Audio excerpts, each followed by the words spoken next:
If I'm stressed out, if I'm in a constant state of panic or fear, your body's natural physiology reaction to that.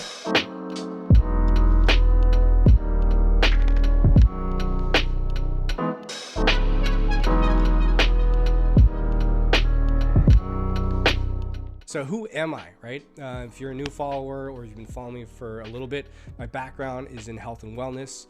But right now I've been deep diving for the last 4 years in breathwork, mindset, and exposure training. So hot, cold, breathing, both the benefits on your state and physiology. So today, the takeaway is knowing that having breathwork as part of your regular protocol does influence your state, your mental state, happy, sadness, depressed, anxious.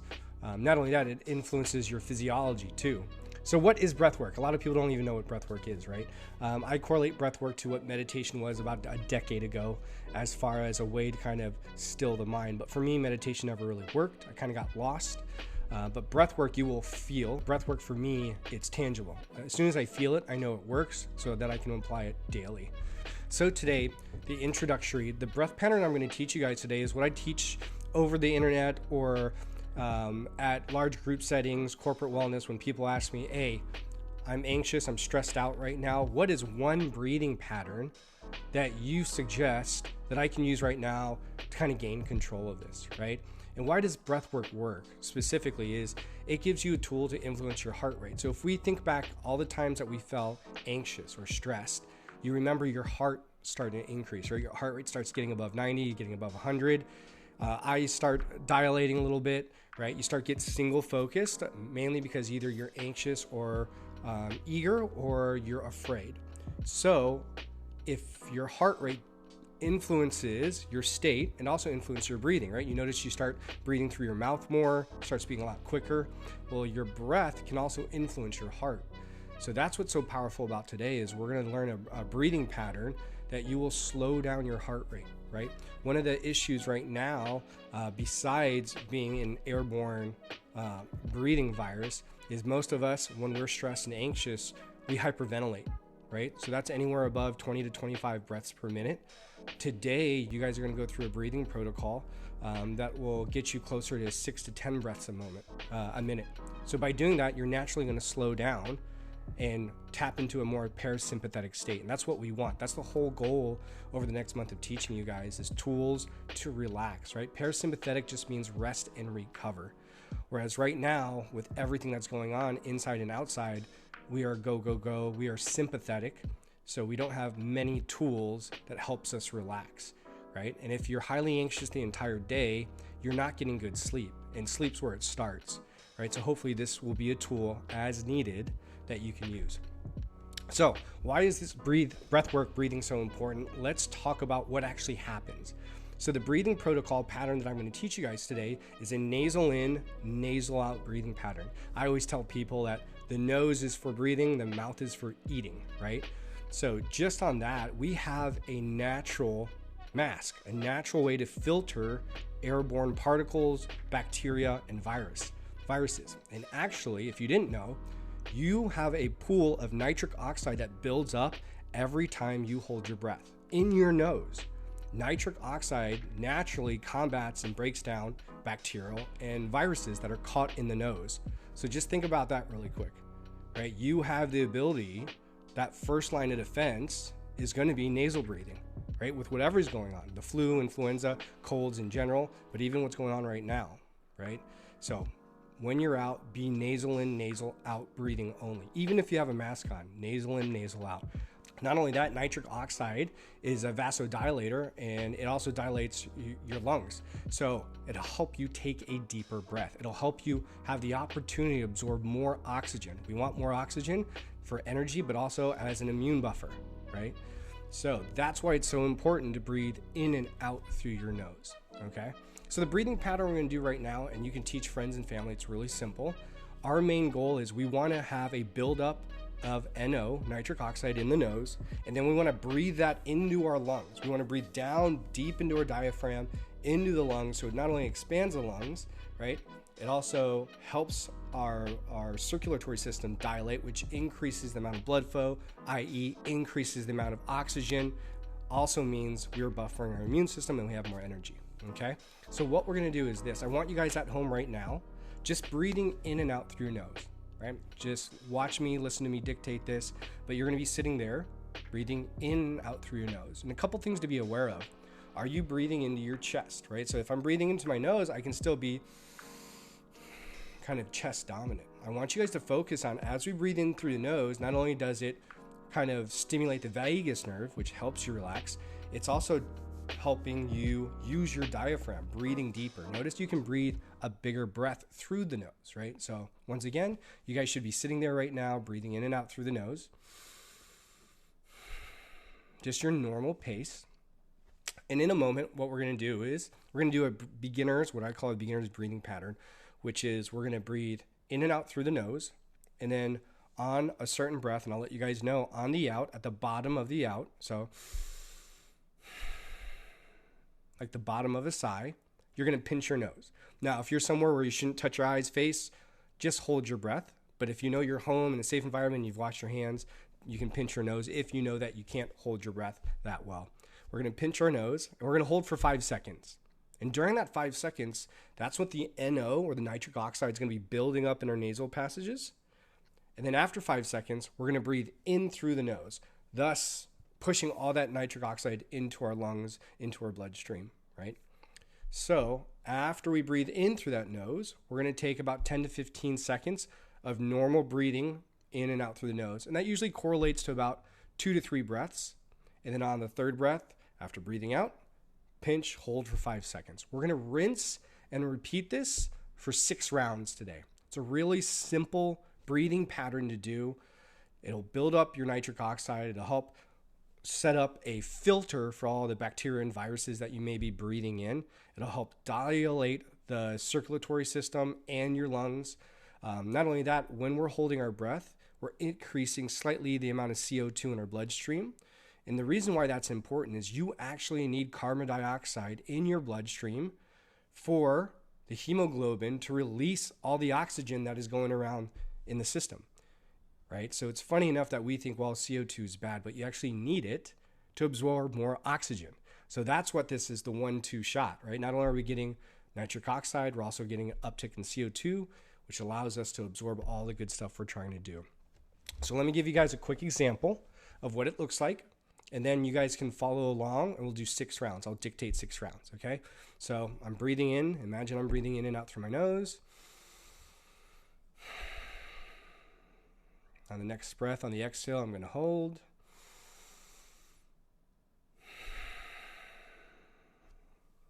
Pinch. 1, 2, 3, 4, 5. And then we're going to breathe in through the nose. And then once again, 10 to 15 seconds of normal breathing, and then back to it, right? It is important, after doing the 5 count hold of the breath, that you breathe in, right? We just created all this good nitric oxide in our nasal passages. We don't want to breathe it out and then breathe nothing back in. Does that make sense? So make sure that after you do that hold, you're breathing in. Okay, so if you're following at home, we're just breathing in and out through the nose. Normal breathing pattern, nothing fancy, just breathe in and out. Let's see if we can all follow the same rhythm. So we're in, out, in, out. Last breath, in, out. Hold, 2, 3, 4, 5. Breathe in. Out. Just normal breathing for 10 to 15 seconds. In. Out. In. Out. All nasal breathing. Last breath. In. Out. And hold.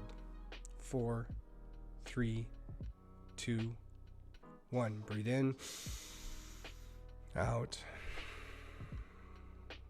In. Out. Last breath. In. Out. Pinch and hold.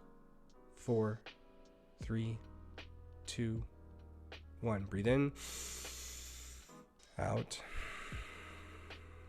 in, out. Last breath in, out. Hold. 4, 3, 2, 1. In, out, in, out, in. Last breath out. Hold. 4, 3, 2, 1. Last round. In, out, in, out. Last breath. In, out. Hold. 4, 3, 2, 1. So breathe in and out through your nose. Normal pattern. So hopefully you guys felt a couple things. Something we call air hunger, right? If 5 seconds of an apnea or a hold on the exhale is starting to be challenging at 5 seconds, that's what we want, right? So if you notice that you're unable to and you're kind of fighting for breath, a couple things. A, we have a very low CO2 tolerance, which is not a good signal as far as immunity, stress management. Secondly, you can increase that, improve that through this breathing pattern, right? Through apnea holds, through air hunger. Well, this is a great beginner's breathing pattern. It's a great warm-up breathing pattern for those who are still active at home. But this is a reminder that you have the power to not only filter what comes in through your nose, but also to impact and influence your mental state and your physiology, right? You have the power. In a time where we feel like we have very little power, you do still have the power of how you react to the circumstances, right? And breath work gives you an opportunity to pause, to make a choice, and then react versus just going with your reptilian brain, knee-jerk reaction, fight or flight react. So, what to do with this? When do I do this, right? The great thing about doing 5 to 6 rounds is you can use it as needed. So if you feel anxiety coming up, awesome. And now for the cold exposure. Not today, Shustine. But you can use this as needed. So if you feel anxiety coming up after your morning routine with your kids and they're down for a nap and you need to kind of transition back to calm and controlled, you can do this. You can do this first thing in the morning. You can do this every hour on the hour, right? You're in control once again about how you implement this tool. And this is but one of many tools, okay?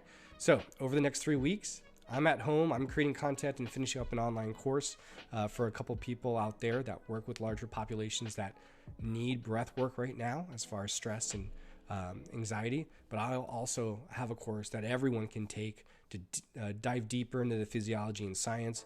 But also this is the tip of the iceberg, as they say, as far as how to use breath work, breath patterns, state influencing. Another thing that people ask is, how long should I do breath work? I'm really busy at home, especially now. How long does it take? My answer is do breath work for as long as you have. If you have 3 minutes, do breath work for 3 minutes. If you have 20 minutes, even better, do breath work for 20 minutes.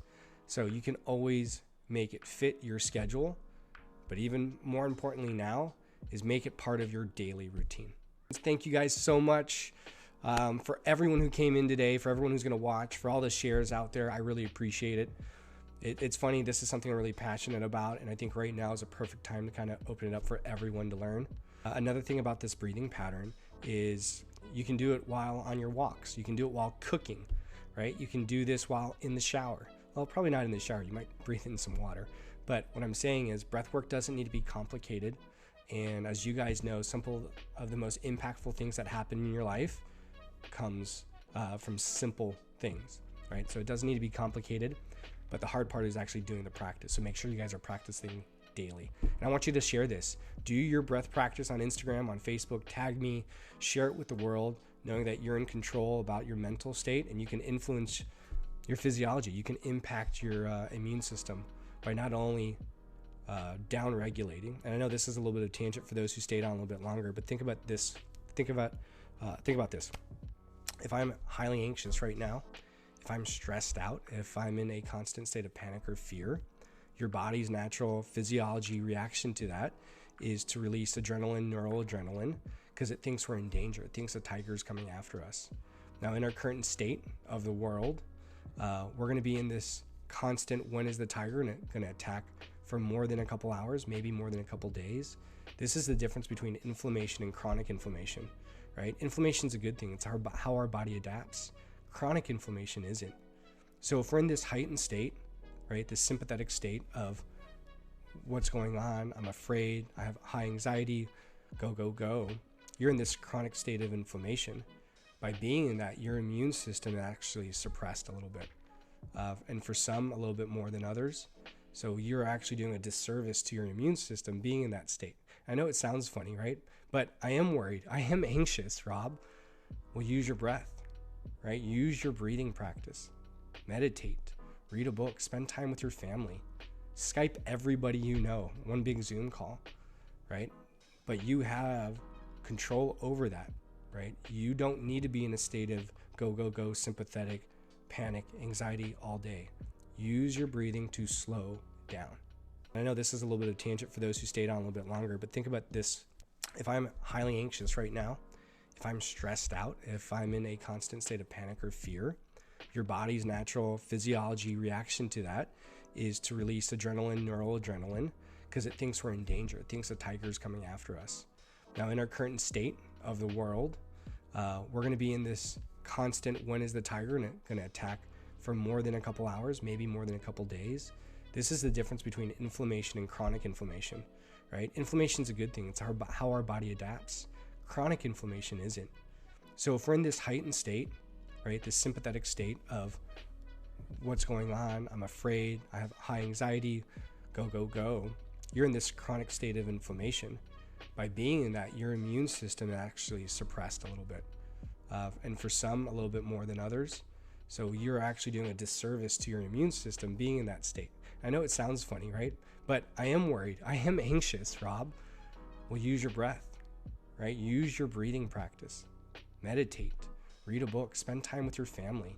Skype everybody you know. One big Zoom call, right? But you have control over that, right? You don't need to be in a state of go, sympathetic, panic, anxiety all day. Use your breathing to slow down.